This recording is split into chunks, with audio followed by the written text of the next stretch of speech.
Saya sebenarnya mungkin bapak-bapak ibu-ibu sudah banyak dengar beritanya mengenai berbagai macam hal perubahan yang akan terjadi. Jadi saya akan mengambil kesempatan ini mungkin untuk menjelaskan mengapa kebijakan-kebijakan itu diambil. Sebelum itu mungkin saya ingin jelaskan konsep merdeka belajar. Ada hal-hal yang menurut saya setelah berbicara dengan berbagai macam pakar di dalam Indonesia, di luar Indonesia, berbicara pada guru, bicara kepada sekolah, itu jangan lupa ya Bapak, Ibu-ibu, itu 4 kebijakan itu dihasilkan dari ratusan diskusi dengan pakar pendidikan, pakar internasional, guru, kepala sekolah, orang tua, dan lain-lain. Sudah mulai terlihat ada pola.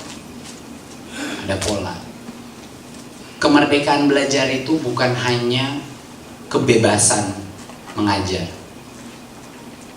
Merdeka belajar adalah kemerdekaan berpikir.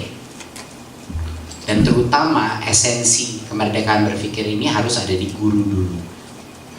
Tanpa itu terjadi di guru, tidak mungkin itu bisa terjadi di murid.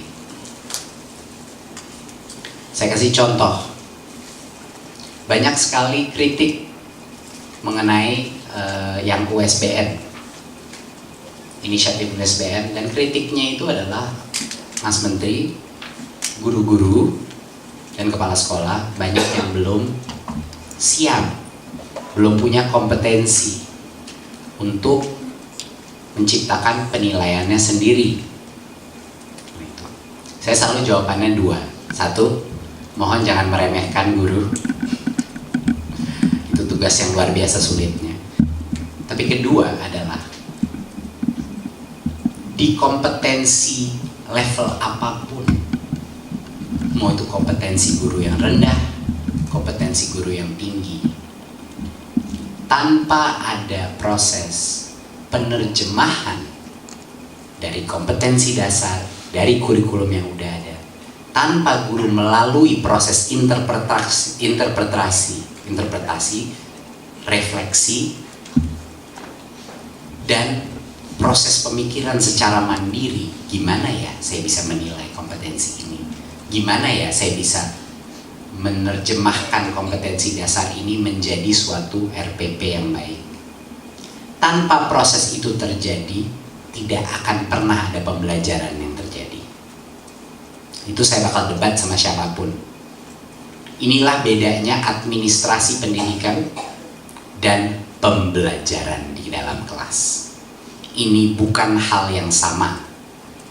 Administrasi pendidikan adalah suatu proses di mana kita kejar tayang melakukan penyelesaian materi, yang itulah yang sekarang sedang terjadi di berbagai macam tempat di Indonesia.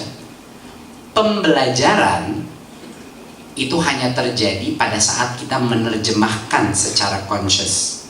Guru itu menerjemahkan, mencari jalannya sendiri, baru keluar lagi kepada murid. Pengertian guru, proses refleksi guru, metakognitif guru, barulah terjadi proses metakognitif dan refleksi murid mahasiswa. Jadinya bagi banyak teman-teman yang mungkin bingung gimana ini guru-guru kita bisa menciptakan penilaiannya sendiri, merumuskan penilaian sendiri. Ini adalah proses yang wajib dilaksanakan semua guru. Welcome to pembelajaran, di mana guru harus berpikir secara mandiri bagaimana caranya. Ya, jadi ini suatu kewajiban dasar, prerequisite daripada setiap guru di Indonesia untuk bisa berpikir secara mandiri bagaimana menerjemahkannya. Mau dia kompetensi rendah, mau dia kompetensi atas. Maka pembelajaran tidak akan terjadi, hanya administrasi pendidikan yang akan terjadi.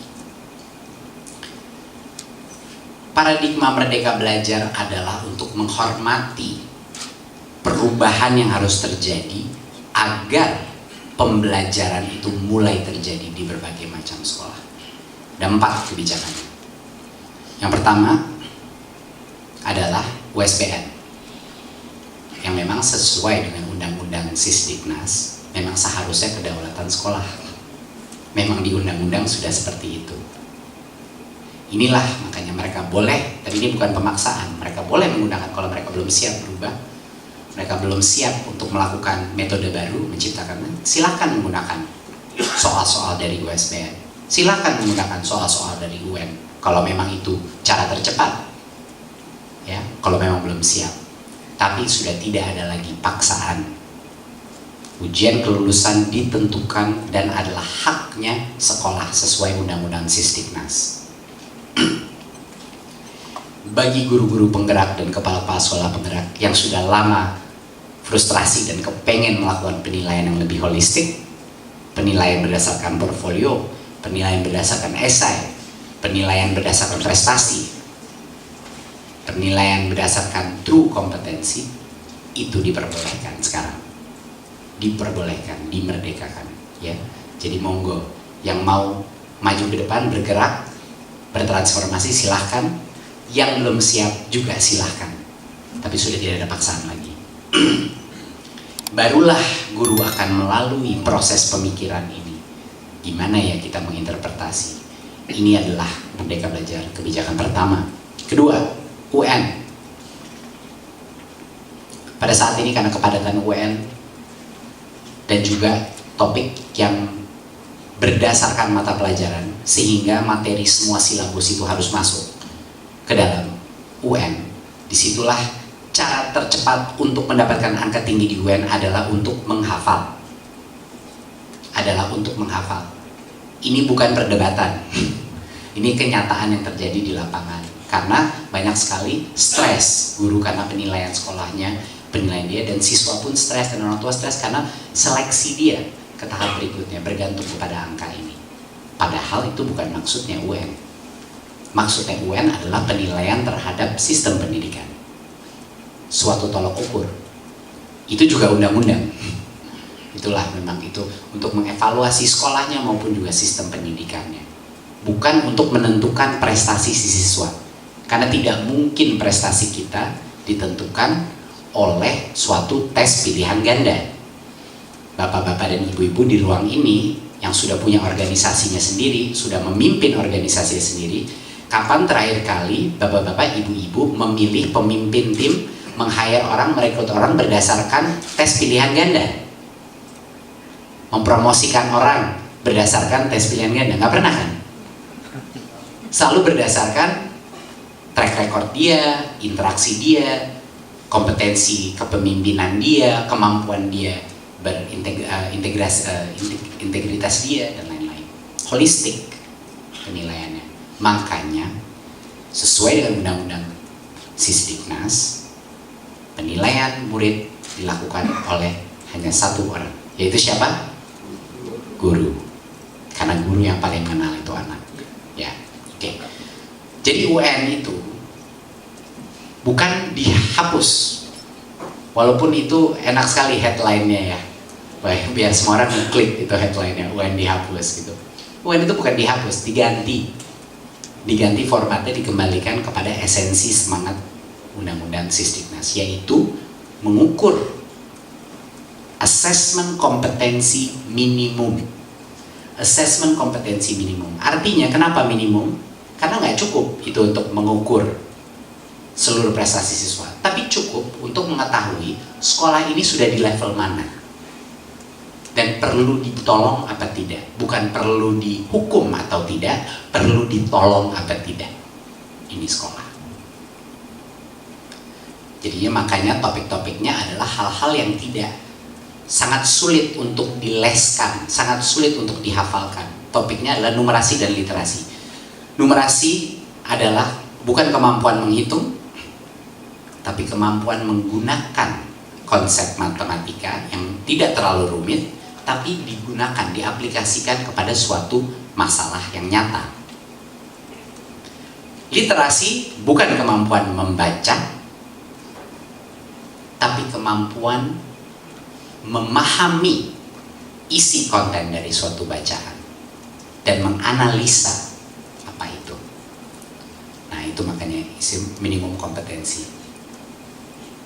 Bayangkan bapak-bapak, ibu-ibu, bayangkan kalau murid-murid kita itu harus berenang kepada suatu pulau. Saat ini, untuk mengetes kemampuan dia berenang kepada pulau itu, dia ditanya dan dilatih, tahu nggak gaya katak itu seperti apa? Tahu nggak gaya bebas itu seperti apa? Air itu apa? Berenang itu apa? Itu adalah sekarang metodenya yang kita gunakan untuk mengetahui apa dia bisa berenang kepada pulau. Sedangkan seharusnya yang dites adalah bisa berenang apa enggak? Bisa berenang apa tidak? Bedanya kompetensi, mengakses kompetensi adalah perbedaan antara dua hal itu. Kalau asesmen informasi, tahu nggak apa itu berenang? Tahu nggak gaya kata? Tahu nggak gaya bebas? Kalau kompetensi adalah bisa berenang nggak? Langsung diceburin ke dalam laut, dia bisa berenang apa tidak? Nah kenyataannya kalau kita tidak mengubah, bukan tes cuma tahu mengenai berenang, tapi bisa benar-benar berenang. Pada saat anak-anak kita keluar di dunia nyata setelah mereka lulus SMA atau lulus perguruan tinggi, mereka nggak akan bisa berenang. Karena pada saat itu mereka langsung nyemplung ke laut dunia nyata dan mereka akan tenggelam. Dan itulah yang terjadi sekarang di berbagai macam area di Indonesia. Jadi ini adalah hak sesuai ditentukan undang-undang, hak semua anak mendapatkan pendidikan dengan mutu yang baik. Maksudnya mutu itu adalah kompetensi, kemampuan dia survive dan berproduksi, menjadi produktif di dalam masyarakat. Ketiga, RPP, kayaknya bapak-bapak ibu-ibu semua tahu proses RPP dipersingkat jadi satu halaman. Alasannya kenapa? Karena yang penting itu bukan rincian sedetail apapun administrasi RPP. Yang penting adalah proses itu dilakukan. Malah yang lebih penting lagi setelah dia selesai menjalankan kelasnya berdasarkan RPP-nya, dia kembali ke RPP itu untuk mengetahui proses refleksi lagi. Ini proses balik. Tercipta nggak objektif saya pada kelas itu? Dan yang terakhir tentunya zonasi. Itu simple, cuman kelonggaran untuk mengakomodir berbagai macam kebutuhan di daerah-daerah tertentu. Ya, itu 4 kebijakan pertama Merdeka Belajar. Apakah itu cukup? Sudah jelas cukup. Sudah jelas tidak cukup. Itu baru step pertama kita untuk mencapai kemerdekaan belajar. Belum ngomongin kompetensi guru, bagaimana meningkatkannya. Belum membicarakan kesejahteraan guru. Belum membicarakan penyederhanaan kurikulum, penyederhanaan kompetensi dasar dan lain-lain. Itu belum kita diskusikan. Ini baru step pertama saja. Tapi pada saat guru-guru ini dibebaskan tapi juga dipaksakan untuk berpikir untuk pertama kalinya, disinilah proses pembelajaran baru mulai sekarang. Nah, sekarang kita kembali kepada standar nasional.